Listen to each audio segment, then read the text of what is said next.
Definitely. Good morning one more time, Excellencies, ladies and gentlemen here in the room and also those who are watching us online. As the latest information, this number is increasing rapidly, so the interest is huge. Our seminar conference today is organized in following way. The first panel, we're going to discuss the functions and commitments of NATO, looking from point of view of larger perspective. Is there something behind collective defense we should take into account? Should we expand the core identity of NATO?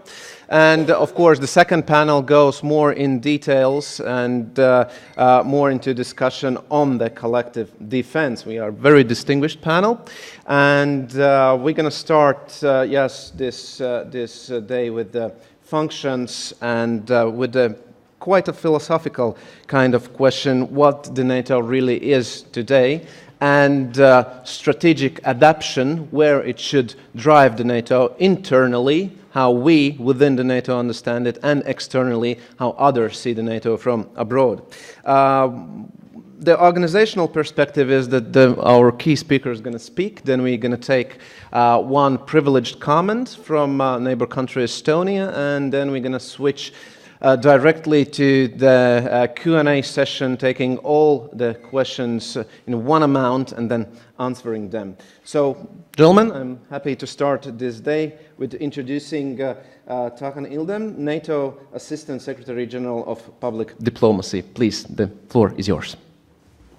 Thank you very much. It is indeed a pleasure for me to be here today, and I would like to thank the organizers of this important meeting. Warsaw Summit meeting is less than a month from now, and we are in the midst of preparations, and this is the right moment to reflect upon what would be the deliverables of that summit meeting. We had in Brussels the meeting of the defense ministers, and I must say that it was an important milestone in our preparations. When I look to NATO's role in the challenging time that we are going through, of course, one can say that NATO is continuously adapting itself. And when I compare those years of the Cold War, the challenges are much more complex, and we see different threats and challenges are coming from different directions, not only from the east but south as well, and it requires us to have a 360-degree security perspective, to be ready and capable to respond to these threats and challenges in a meaningful manner. The defense ministers had the opportunity to reflect upon ways to strengthen deterrence and defense, and at the same time to project stability beyond our borders. All these two strands of activity were in fact on the basis of this 360-degree approach. And the discussion on enhanced forward presence towards the east was one of the main considerations, and the discussion on the military advice was quite good, and I think it paved the way for the discussion and decisions to be made by heads of state and government. Regarding the projections of stability beyond our borders, I think it is very important to be able to deal with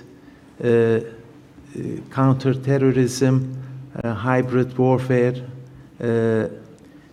and also the challenges emanating from instability in countries in the neighborhood.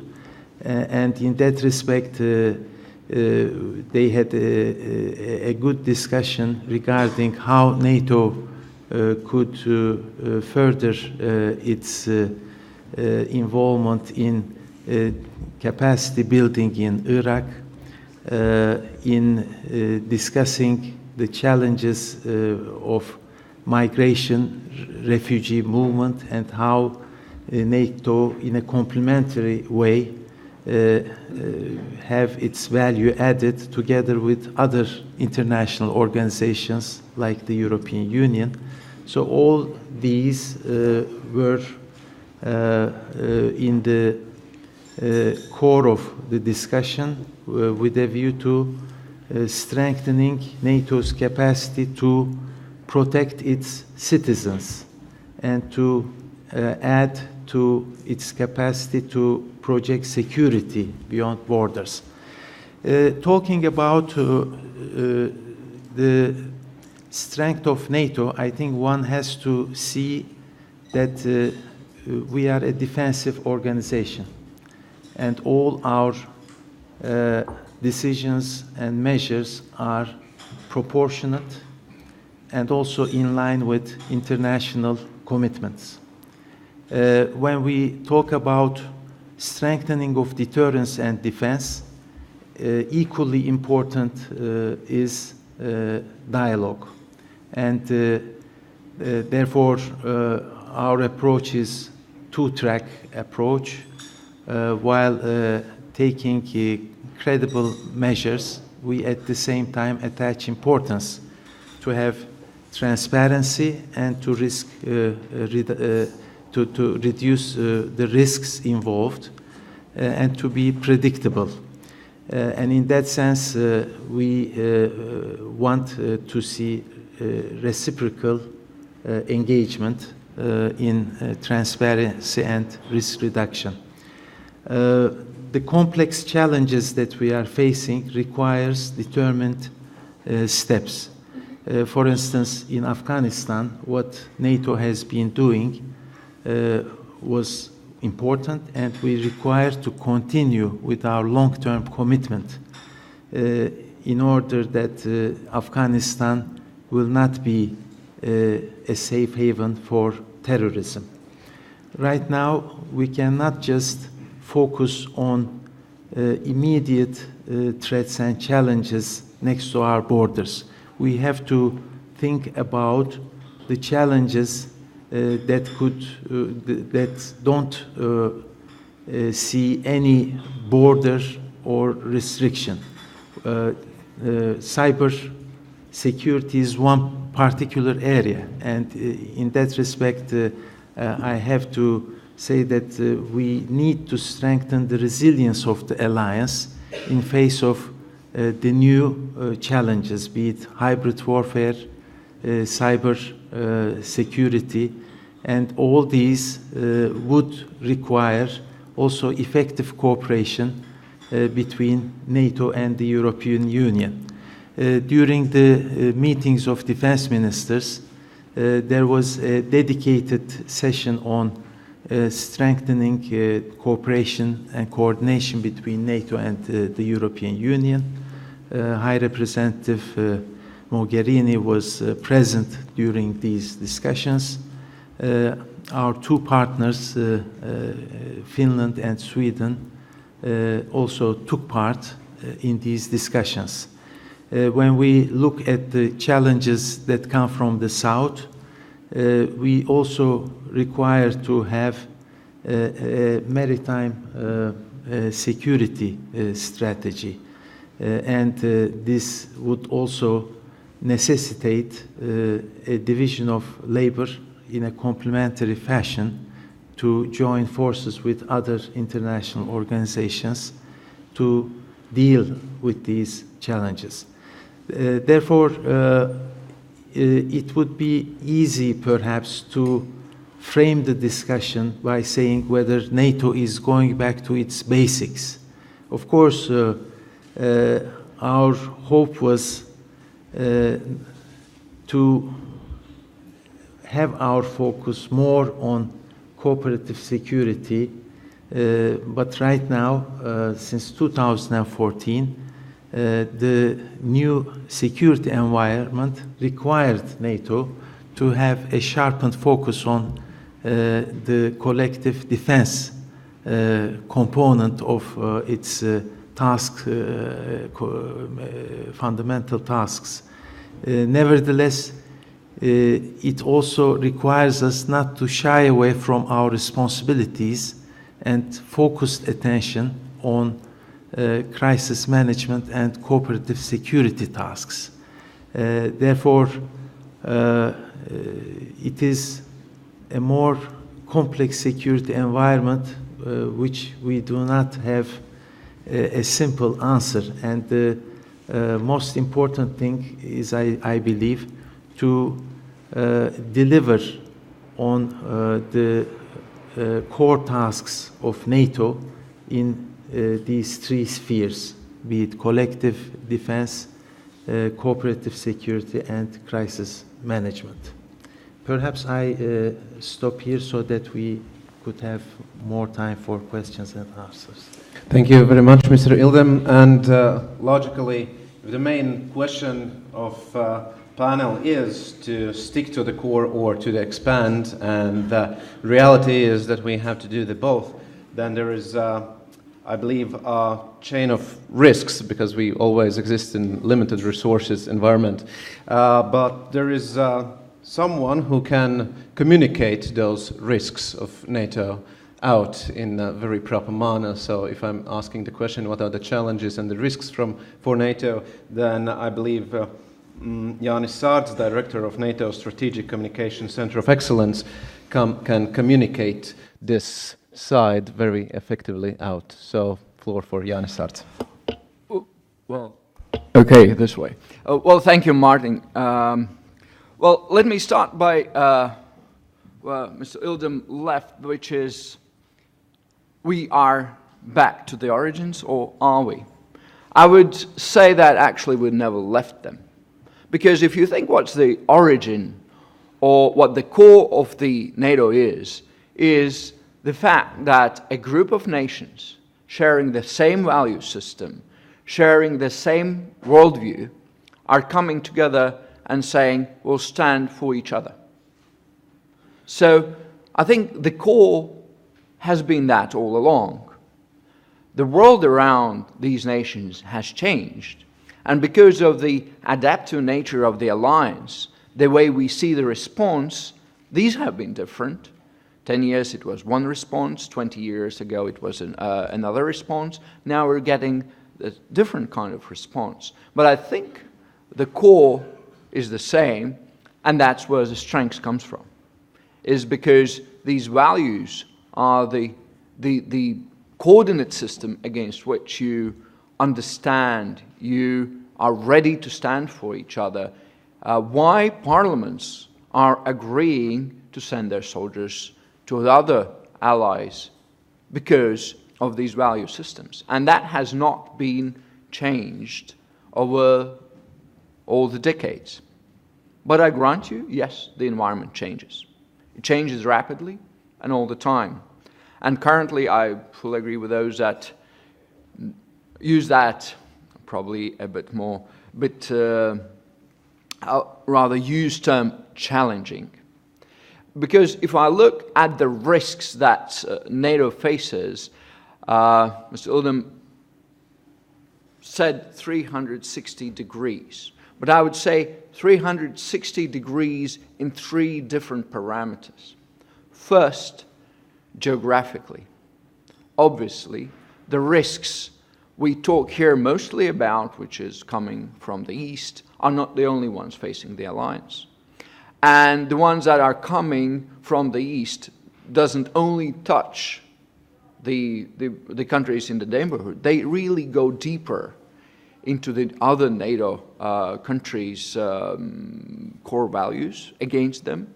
And the same way also the risks from the South, although not that visible here, are also risks for us. The second 360-degree point is the type of threat. Because if you think what is attacked or what is at risk, it's just not a military thing. It is the way our opponents try to attack the political systems, political processes per se, infrastructures, critical infrastructures. Is it energy? Is it transportation? The New World allows for doing that. It also has an element of a military. So, total risk to the society. So we have to think about the total response. And also the third 360-degree sort of approach is to what we have to do. Is, of course, we as alliance deal with the deterrence. But at the same time we deal with assurance. We still have tasks within the crisis management. We still are having tasks to help other nations to build their capabilities. Nothing of that is not, it's not any more relevant. It is still relevant, but new tasks have come in. So in the three ways, 360-degree approach is necessary. So let me touch now about these new elements that I see we're facing. Because in many cases, people, probably not that much experts, but certainly the public, think NATO equals military, equals security. But in modern environment, to think in these terms would not really think through the problem adequately. Because, of course, if you think, obviously, NATO is by far most military capable alliance, so it is very hard to challenge it on these terms, although some might try. But if you think of the other options, how do you deal with the security? If you devise the instruments to actually hamper the political processes within the country through a set of measures, you can achieve the things without actually full military confrontation. If you think of the way cyber world enables ability to reach out globally, to target individually, and at the same time have a reasonable possibility to say, I'm not involved. You have another layer of security issues that one has to deal. So, to me, we have to think more as a societies of embracing this approach, that it's not only for the few agencies within the government. That is, as in old days was called, total defense. I'm not saying you have to adopt the old way of total defense, but the approach of the totality of the security, I think, is something that we have to reintroduce into our vocabulary, and not only in vocabulary, in our toolbox. And that is something that I think governments are starting to actually deal with. But that said, does it mean military are not there on the picture? Obviously they are. Obviously they are, because it is one of the toolbox in the spectrum that within the crisis might be used. And of course, it's not only about the force itself. In many times, it's about the potential of doing that. And if you think of this, and I'm come from now analyzing the communicative world, we act based on the perceptions of the realities around us. So if you tamper with the perception, you can actually tamper with the behaviors, with the way people react to things. And certainly if I think of along the whole spectrum of signals that you can send to impact the perception and thus behavior, military is by far the most potent signal that one can send, and therefore is actually one of the key instruments, of course, if you want to really have for a high, strong messaging. So, and it's not only about signals. Actually doing an operation or an exercise is also as strong. And I think we have to accept that kind of approach, Not only that our opponents are doing that, but we have to understand and think in these categories. If I think of a future, I think future brings even more change. Now we see people are developing these ways how to make decisions based on data.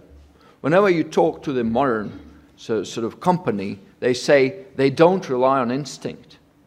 They rely on good, sound analysis of data. That is what the future will bring.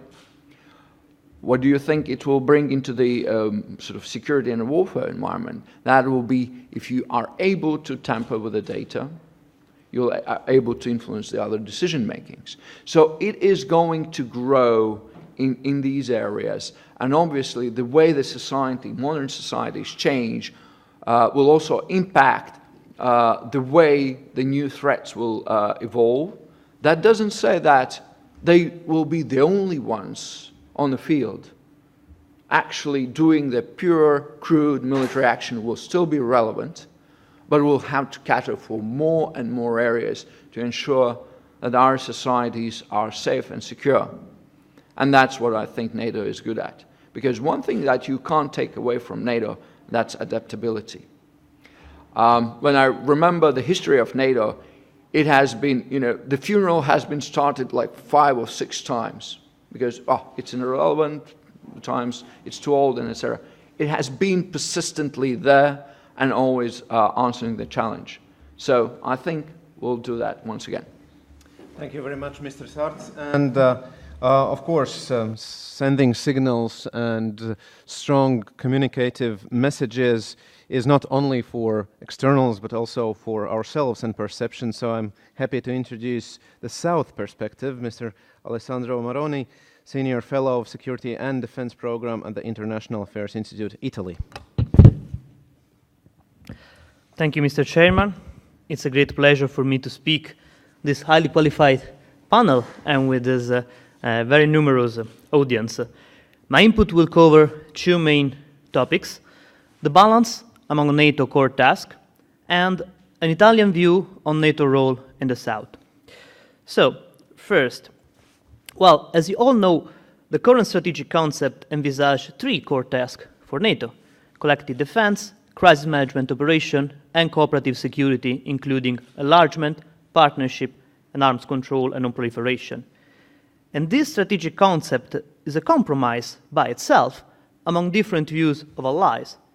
In 2010, when the document was adopted, NATO had already experienced a 20-years-long debate among allies on its role in the post-Cold War security environment. And you may remind the US and UK argued for 2 decades that NATO should go expeditionary and do primarily crisis management operation outside of the territory of member states, covered by the Article 5, wherever needed. According to US Senator Lukasz, the choice for NATO was out of area or out of business. At that time, France, Germany, Spain in part, opposed to this view, in favor of a regional focus of NATO on collective defense.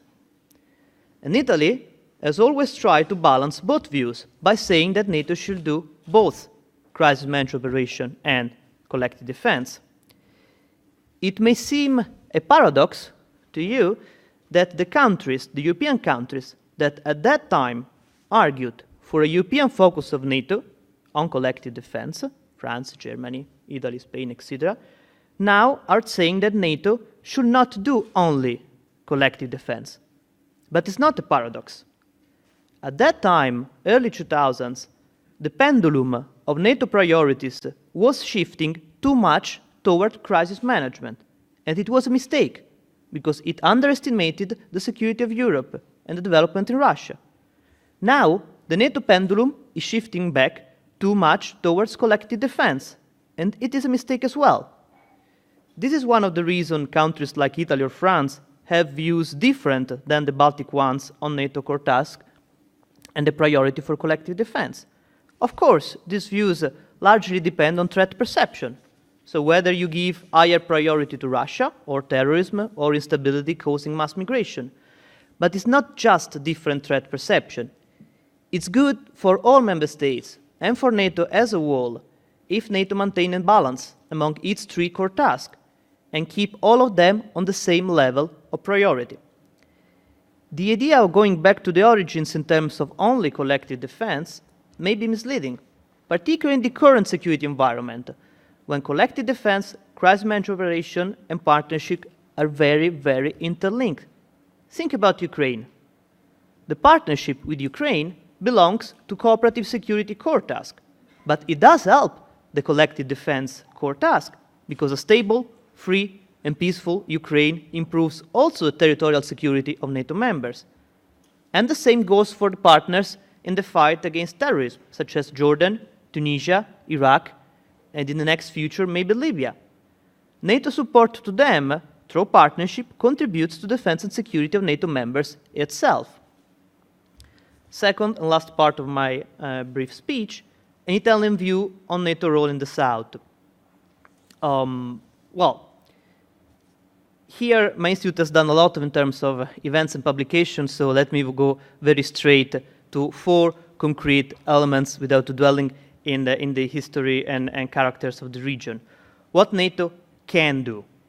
Here you have an arch of instability that generates security threats like terrorism, mass migration, risk for maritime security and energy security. So it's different than a state actor like Russia threatening hybrid warfare. What NATO can do? First, defense capacity building with partners. It has already been mentioned by the Deputy Assistant Secretary General. The first line of defense is not only on the Italian coast or on the Turkish borders or on Brussels banlieue. Not only. It's in the ability of countries in Middle East and North Africa to counter terrorism, to counter radicalization, to control their own territory, and to control their own coastlines. And NATO can do much on this to support them in loco. Second, maritime security. NATO is running the operation Active Endeavour in the Mediterranean since 2001 with an anti-terrorism mandate. And NATO has launched last February a naval operation in the Aegean Sea to support member states there in dealing with the mass migration crisis.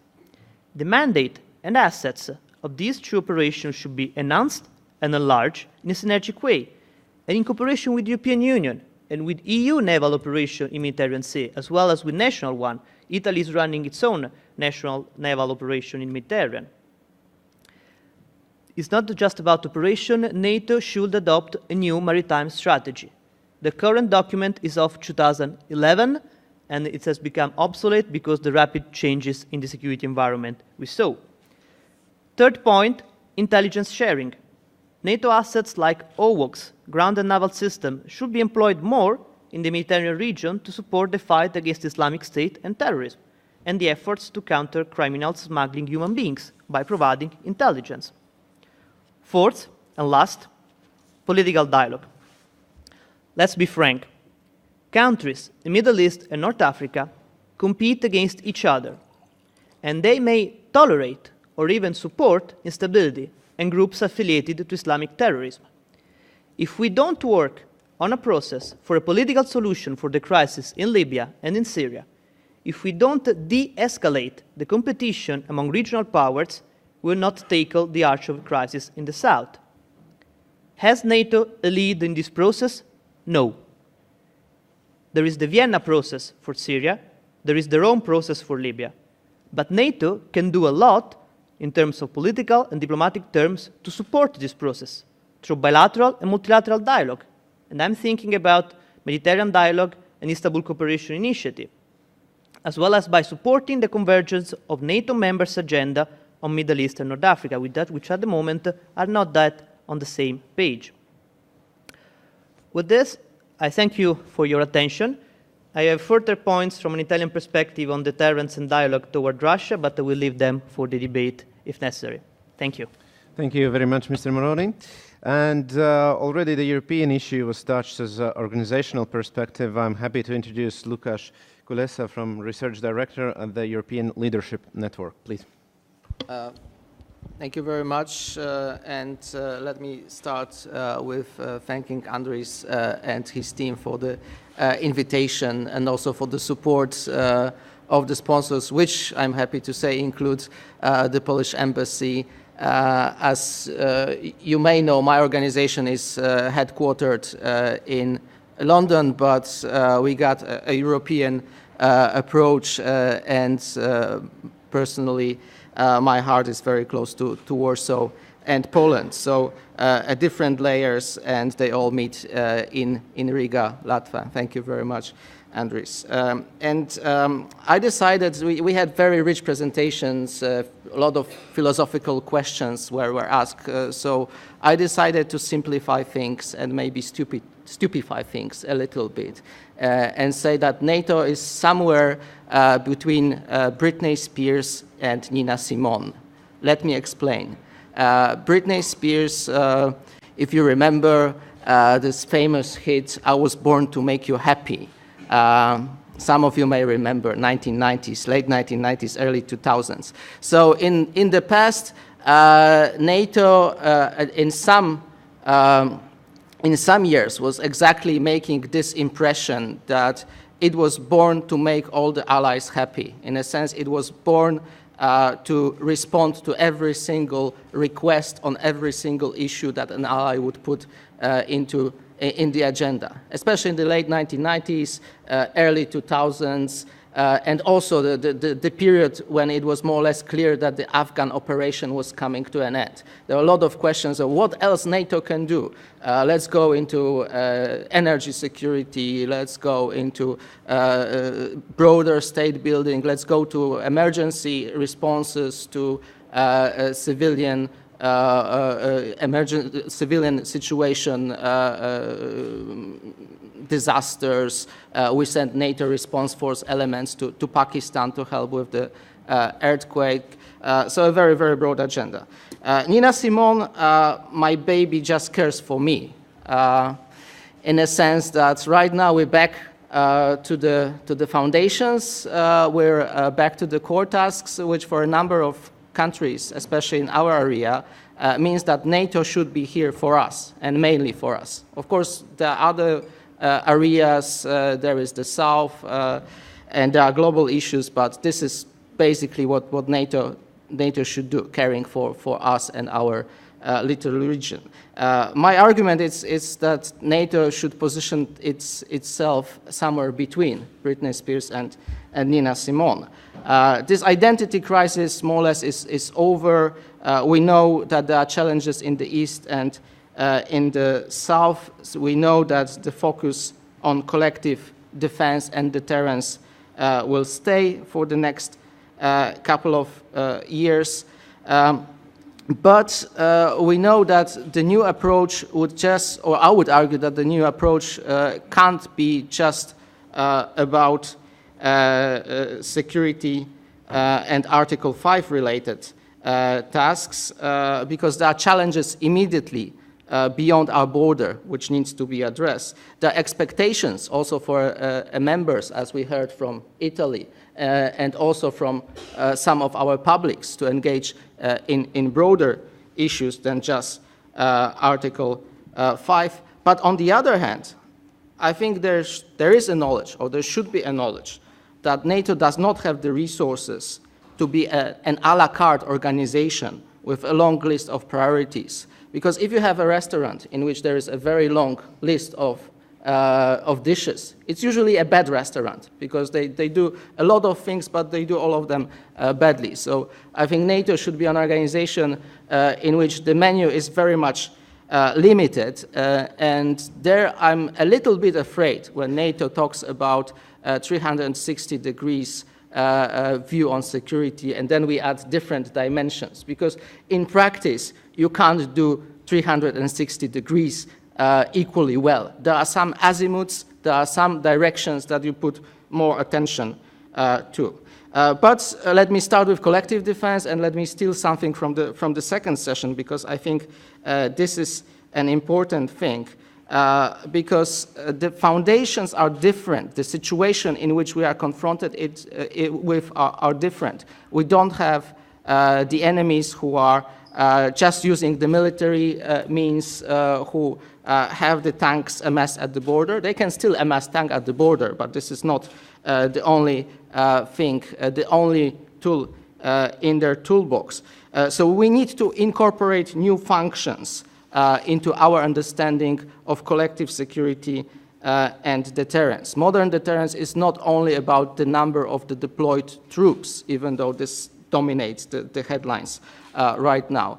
Cyber dimension was mentioned a couple of times, and it is important, and it should be underlined, that the defense ministers agreed not only on the forward presence, but also on elevating cyber domain as a domain of security, area of interest for NATO, which is equal with other domains, land, air, or sea. So cyber, of course, right now is part of Article 5 and the collective defense, but it should also be incorporated into other tasks. So the cyber dimension of the crisis management operation, the cyber dimensions of our partnership, because a lot of partners come to us and say, help us with our cyber capabilities, not with training our soldiers to do the first aid.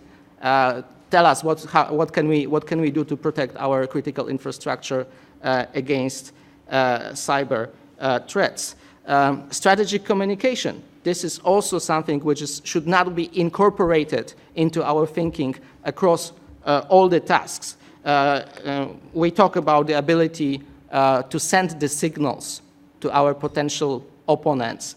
It's also about the ability to receive the signals, be able to receive the signals and analyze them as they are. But beyond collective defense, let me just go to the three areas, and there won't be that much new because a number of things were already mentioned. Fight with terrorism. Here we need to be very precise about what role for NATO we want. We need to recognize different faces of terrorists, different ways in which the terrorist organizations operate. So in some areas, the responsibility would be primarily to the member states. In other areas, it would be mostly about the intelligence cooperation, which does not go through NATO. You would have some type of attacks and terrorist activities in which NATO does not really have a role. I recall that I think the first question that Secretary General was asked at the briefing was, what about the Orlando shooting? What can NATO do? And his response was very rightly so. Of course, we are enraged by this attack, and we send our condolences. But I think, beyond that, being brutally honest, there isn't that much that NATO can do. What NATO can do? Can NATO deter some terrorist organizations, the terrorist organizations who are almost state-like, like Hezbollah, like Hamas, from attacking NATO territory? Yes, it can. Can NATO support the countries affected by major terrorist attacks, especially if the terrorists use chemical weapons or radiological weapons? Yes, it can, and yes, it's already doing it. Can NATO fight and destroy specific terrorist organizations after an attack which reached the level of Article 5, when Article 5 was invoked? Yes, it can. Yes, the first time NATO invoked Article 5 was actually over a terrorist attack. Should NATO have a blank check to go out and fight Daesh, Al-Qaeda, other organization? Big question mark. Please show me the plan, show me the strategy first, and then we can discuss. And then the last issue, commitment to supporting the partners and building their capacities. This is not an extra. This is not something we do to make our partners happy. This is a very wise investment of our time, our money, and our efforts that is increasing our security, will increase our security in the past, and lessen the probability that at certain point we would be asked to do more. We would be asked to engage deeper. The support for Ukraine, Georgia, and Moldova was already mentioned, as well as training of the Iraqi and other forces. Afghanistan is an ongoing effort that I think deserves still our attention, and I think at some point we will be asked to train the Libyan forces and to provide more for the Libyan forces. A lot of people will ask, what does it have to do with our security? I would say this is an investment, a pretty small investment that can bring big benefits in the future. And if you ask, why should we do it? Look at Iraq. When we did a mistake of having a very small training presence at NATO and then saw the Iraqi army collapse under pressure, and part of the migration movements which we face right now is connected with our failure to build up Iraqi security. So just to sum up, NATO must do one thing perfectly, or almost perfectly, which is collective defense. Then NATO should be able to do a couple of things pretty well, including support for the stabilization of the neighborhood and working with the partners. And then finally, NATO should be flexible enough to respond to any sudden challenges or demands for the politicians, because the future is, to use a very cliche phrase, very unpredictable. Thank you very much. Thank you very much, Mr. Kulesa. And now we are, of course, at the moment when you think there's going to be Q&A session. No, not yet. We have a privileged commentary from our Estonian colleague, Viljar Webel, and considering new kind of threats, please. Thank you. Can you please maybe stand up just for all of you to see you? Hurting, but yeah, thank you. First, I'm happy we have this panel, and we already started the debate, not 5 different monologues which don't make any dialogue, as it often happens. So I tried to go on from where Alessandro and Lukasz started. Is everything actually very good, or do we need some reforms? And I will use the cyber defense as example. Of course, as it is transferred to Russian embassy as well, this broadcast here, so I tried not to use the examples which might interest them, but maybe the public examples. So first, if we think about the Baltics, we think that we are very in a front line and with a very experience in cyber defense. This reminds me, I think it was a year or two ago when the Estonian president had a picture with his Apple laptop where the camera was taped by the MacGyver type because there was no way to protect the president against the cyber attack without the tape. So sometimes we also face the pressure which is bigger than us, and this brings us to the Russian aspect in this, that the starting point is that they are proactive, and they are at least 20 times bigger than us. And I think they are also already playing. So first is, if you decide that playing with the whites in chess is not the fair thing to do, and you will wait until the other side is attacking first, then you will be playing with the black ones, yeah? And once you're playing with the black ones and you have less figures on the table, so you have put yourself to the quantitative disadvantage, which you chose yourself. And then additionally, you somehow decide that it is not moral to have some nasty movements which are not described in the book. So you are only playing by the official rules all the time. And then you somehow expect to win even if you have less experience, because you have what we call rotation in military system, which means that after every 3 years, the people who are competent will be rotated to another place. And then you still try to keep the optimism, and you still try to have a transparent organization. And what next? You're also not allowed to practice the attack to the opponent unless he is attacking you. So you basically build up cyber defense organization, which is based on the usual transparent democratic state rules, which are based on the military logic of hierarchy, which are based on the political control, which are based on official bookkeeping, which are based on social media threats, and your opponent is playing completely differently. He has none of those limits. He can start a game, he can attack as many times as he wants before being successful. Even if they don't manage 99 times and they manage the 100 times, then they're still successful, which has more resources and which does not have the moral limits.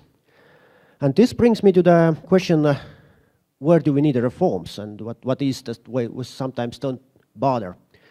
Is the organizational culture and understanding that the problem is not that much about the hardware. I teach also in the military academy, and this year we had 2 master theses related how to improve the cybersecurity, and none of them were about programs. One of them was about organizational structure. Let's say the question was how to wake up the guy who needs to make a decision. It's in the middle of night, because in the military you always have to wake up the colonel. You cannot make yourself.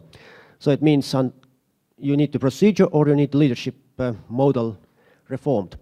And the second was rules of engagement, which is very tricky thing, because everybody on the area needs to have the knowledge. But the Russians don't need to have the knowledge.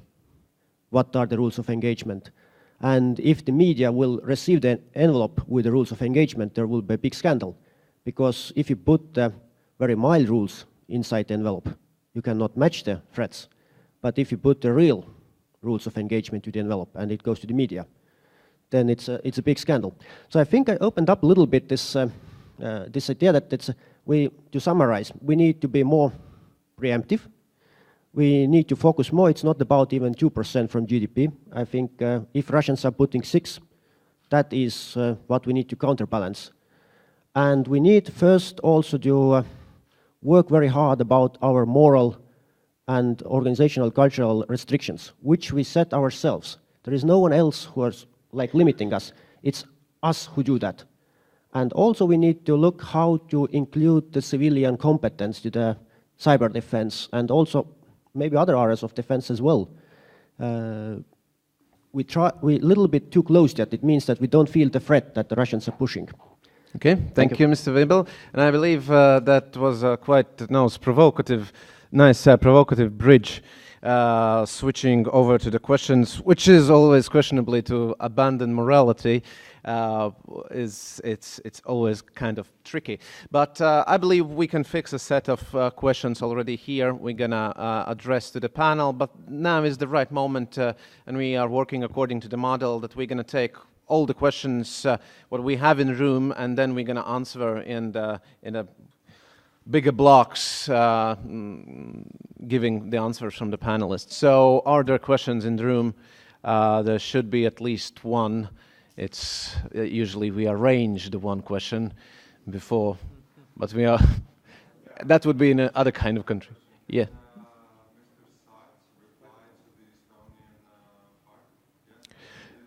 part? Okay, that's additional, Mark. Yes, we're gonna definitely, all of us gonna answer to Estonian colleagues' question about increasing, I believe, the resources and the budget and increasing offensive capabilities and stuff like that. But other questions, all the questions was collected in one person, Mr. Wiebel here in front, then it would be quite interesting.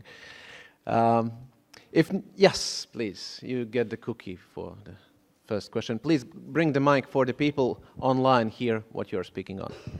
No, it's just a short question. I would be interested, because I'm always following the EU track, and I'm from Austria, neutral country, and I remember 10 years ago the issue of cooperation between EU and NATO was a hotter topic than now. Maybe I'm wrong. I would like to know maybe where we stand now. Thank you very much. Okay, where we stand now with the EU.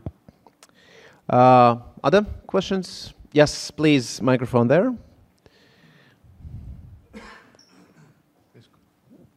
Good morning. Morning.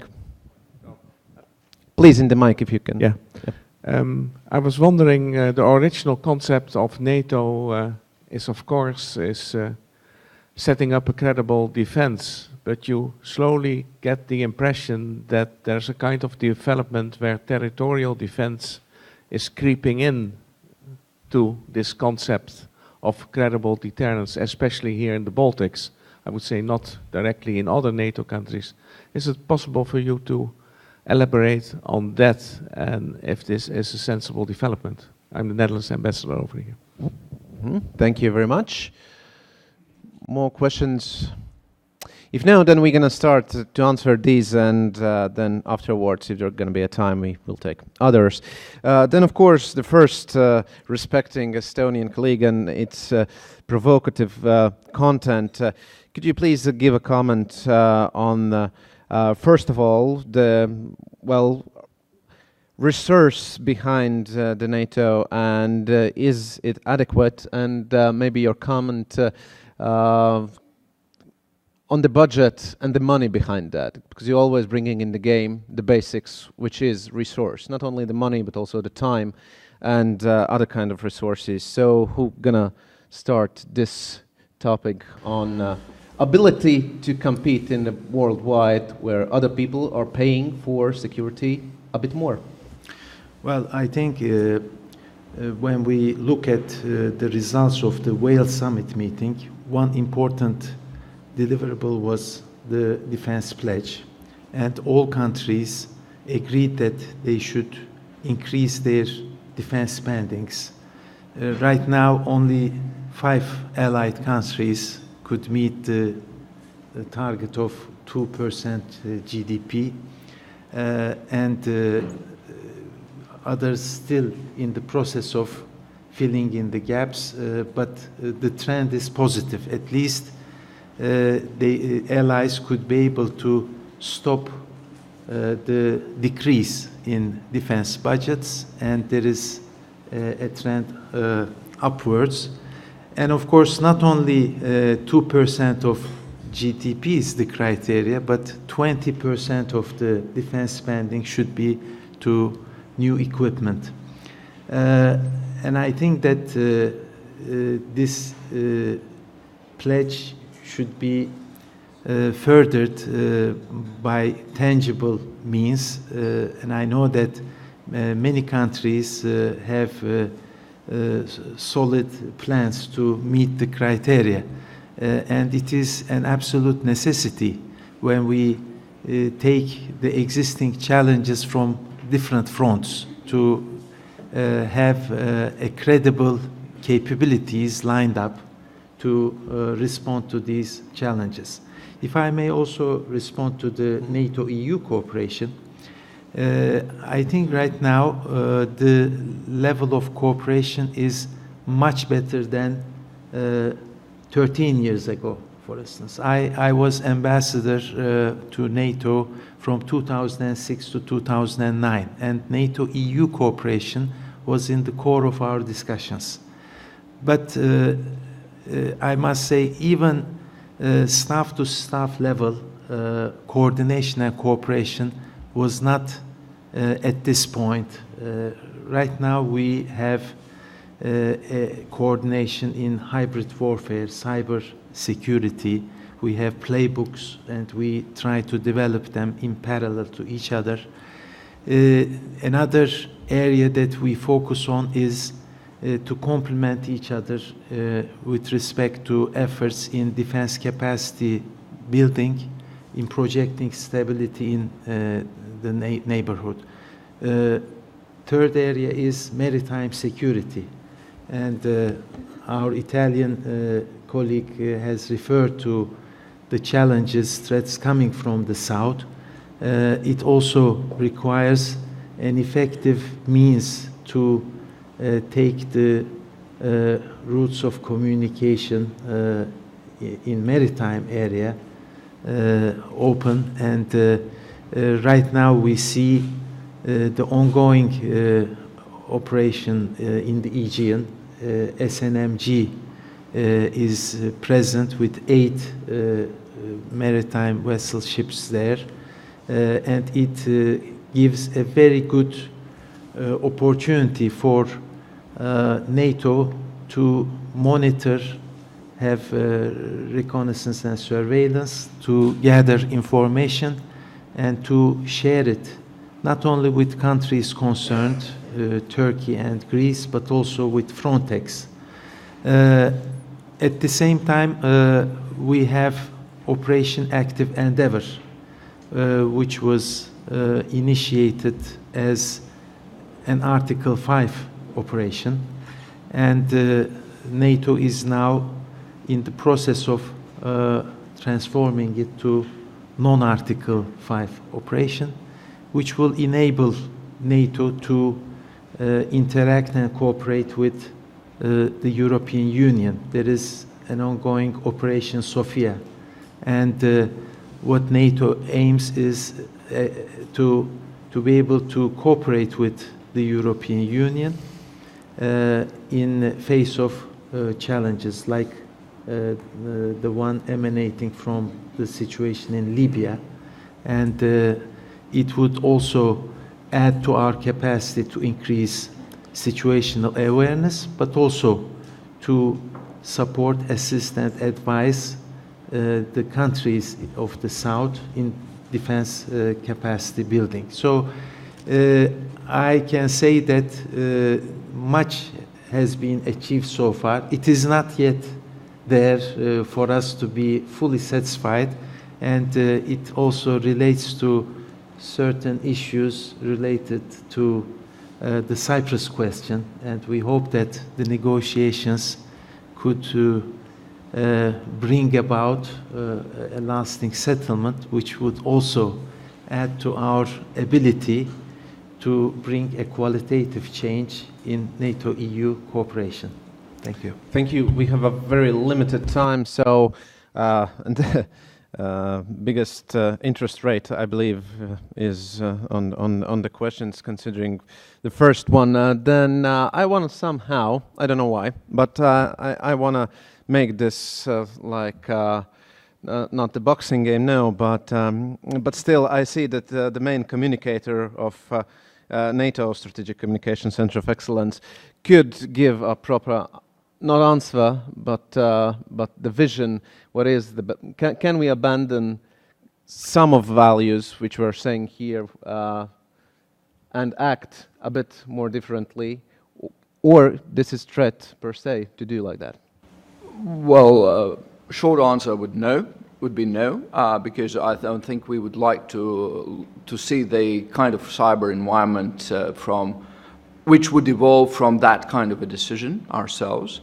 And I would actually disagree with some of the sort of conclusive elements. First, that Russians spent far more, compared to whom?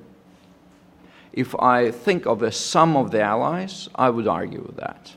I think some of the allies are spending quite a lot of money on the cyber defense, and not only the defense, active defense as it is called. Second thing I would argue is that they're in all of the areas they're doing something that we can't do. I think we have to distinguish what kind of attacks we're talking about, because the cyber attacks was an aim to just profit, and this is a criminal world mostly operating in there, and their criminals sometimes are better. The second is what I call an influence attack or disruptive attack, and there I would agree with you, we play by the different moral rules, and there is the third attack that is aimed at getting information, although I think we have in collective sense more strict rules how do you do that, but I think we're also playing in that game, obviously. And I wouldn't necessarily say they are far more doing far more different things that one would imagine us doing. So there's actually one area which is influence attacks or disruptive attacks where they are really having no moral boundaries that we would have.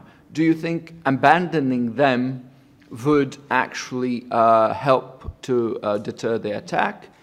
I'm not that sure. I would agree with two other premises, and that is we have to spend more on this area, because whenever we develop more digital, not only defense but also the society, we gain more vulnerabilities. So whenever you enlarge the whole thing, you have to think more about defense. Organizationally, I do believe in the rules of engagement. I do believe, because once again, back to my first comment, we are about the values. And like in a sort of communication world, I say, you don't fight propaganda with propaganda. I would say the same in a cyber world, because at the end of the day, the reason what we are is because the kind of world we're trying to create. And we start to bend the rules, I don't think in a long term, the outcome would be something that we would ourselves like. Thank you very much. So, but the question is also, well, touching a bit more. You raise the hand or just scratch your... Okay, just scratch. The question, it goes more behind that. How far should NATO engage going outside its, well, let's call it territorial, considering also the migration issue. The migration in the south, it's coming from far more than our boundaries. And which is this, I don't know, at least from vision perspective, should we do that or should we not? This time I'm going to address Mr. Kulesa and Mr. Marrone, maybe your comment from the South and the European perspective. I don't think NATO has a direct role in managing the migration crisis. That is, it has a support role for the European Union in terms of maritime security, and has a support role for countries where, because of crisis or instability, migration originates or transit. So in terms of defense capacity building for partners. A couple of comments just on the question raised by the audience as well. On cyber, more assets, more expert, more investment, yes, it's needed. Also because it's a relatively modest investment which greater output. Stop to play play the rule of the game. I fully agree with Jānis. It's really a matter of values and of internal consensus. Now, let me add on this that in the cyber domain, the offense is by nature in a position of advantage with respect to defense. It's easier to attack. It's easier to steal information. It's easier to crack a system than to protect. So this is really tricky. You outline the difficulty very well. Maybe it's the same trick of intelligence, where in terms of intelligence it's easier to attack than to defend. And maybe in the cyber domain we can find similar solution of what has been found for intelligence, which should think about it perhaps in closed-door seminars rather than in public conferences. And forgive me for this Machiavelli-style answer. That's okay, you're from the same region, so please. Thank you. Mārtiņš, you asked me for a European approach, which I find interesting because all of us here in the panels are Europeans, so all of our responses are the European responses per se. And also on this issue of how far do we go with cyber, this is an area in which, at the national level, as you know perfectly well, things are happening not only on the defensive side of the spectrum. And if you read and believe all the whistleblowers, the Snowdens of this world, some of our allies don't have any moral inhibitions to engage in spying. And also engage in basically interfering and stopping illicit activities, be it by the states or by non-state entities. So I'm not sure if this kind of picture that we're just doing defense, whereas the other side is just doing offense, is the full picture. And I'm a little bit worried that we start to look at Russia and China as models. Especially if you believe the stories about their attacks against the banking systems and their attacks against some elements of the critical infrastructure, for example, Ukrainian power stations. I hope we're not going this route as the alliance. On the cooperation between NATO and the EU, it is a quiet evolution. Some people would say a quiet revolution, but it is certainly an evolution which is helped by a good personal relationship between Ms. Mogherini and the Secretary General. I'm very happy to see it. Some boring bureaucrats are telling that this is all good, but we need a framework, because without a framework in place that would, for example, allow us to exchange classified information, all of this cooperation can stop if we have a different political combination. So I'm very much looking forward to resolving the Cyprus issue, which would allow us to do this cooperation. And migration, sorry that took so long to get there. For me, as far as I see the NATO response to migration, this is a classic example of this "I was born to make you happy" approach. In a sense, there is a problem, we throw something at it, and then we say that this is a NATO response. A lot of experts claim that putting the ships from the Maritime Standing Group into the Aegean to watch for the smugglers' boat, it's not the wisest use of our funds, but we're doing it and we're labeling it as a NATO response to migration. So I'm not sure if this is the best approach to the problem, which might be left to a number of other organizations. Thank you. Yep, please. Add to the previous speakers' comments on cyber security, and in response to our Estonian colleague, I think Warsaw Summit meeting, as I alluded to earlier, would focus on cyber defense, and the announcement of cyber as a domain would provide us to better have resources, skills to be coordinated and pulled out among allies. And I agree with my Estonian colleague that we should be able to increase our capability in that sense to counter any cyber threat coming from different directions.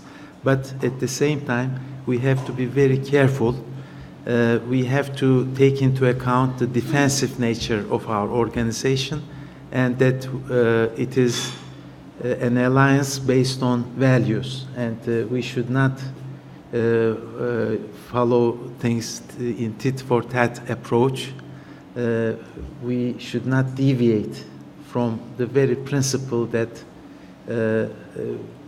even in terms of countering disinformation and propaganda, we cannot go for propaganda. We should stick to truth, and in cyber area we should be defensive but not in an offensive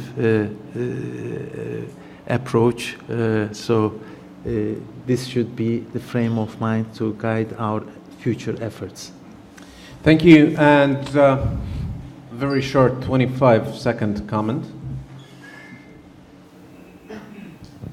Actually, what I wanted to point out, it's not about getting money more, but was about being mentally ready to respond when the moment comes. It's not that, it's like you're boxing with Valuyev, and you still think that you can have it with Thai, but then he's punching you, and you say, oh no, that's not fair, and then he's punching again, and maybe when you start to fight the Russian cyber attacks, your computer is hacked already and encrypted, and I think sometimes the usual military tradition is to fight with the rules and to think that the opponent will do some maneuvers before, or some special rituals before he will attack.